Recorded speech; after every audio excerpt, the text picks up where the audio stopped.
Individually, people can be brilliant, but together, they'll cheer for a hanging, invest in tulips, and burn the library down all before lunch. You see, crowds, they don't think, they echo. The most dangerous ideas don't start in a dark room. They start in a well-lit one with applause. See, the crowd loves certainty. It craves clarity. It craves repetition, righteousness, and it punishes nuance like a virus in the bloodstream. But once you're on the crowd's rhythm, you stop thinking for yourself and you start performing for it, louder, sharper, simpler. That's how mobs are made, not from hate, from harmony. First point here is that crowds don't verify, they amplify. An individual might say, "Is this true?" But a crowd says, "This feels true." And feelings in groups often spread faster than facts ever could. The second point is that the crowd always wants a villain, always. Even when no villain actually exists, because fear without a face gets boring.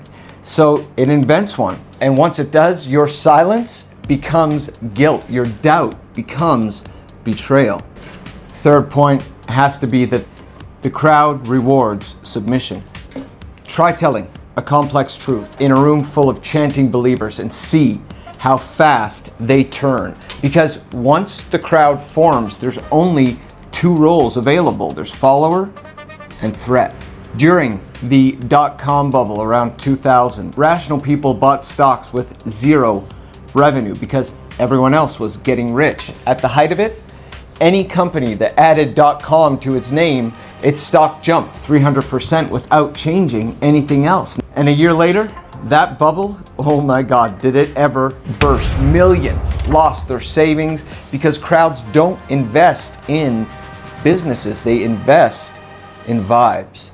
The next time you feel the urge to pile on, pause. If everyone is saying the same thing, ask yourself again, who stands to benefit and who would be punished for asking the wrong question? Then ask that question. The rule to remember here is that the smarter the crowd sounds, the dumber it's probably actually acting. Crowds have energy, but they don't have memory or shame or restraint. So protect your mind the way you protect your money. Don't invest it where everyone else is yelling, because by the time that the shouting has stopped, the smart ones, they're already gone.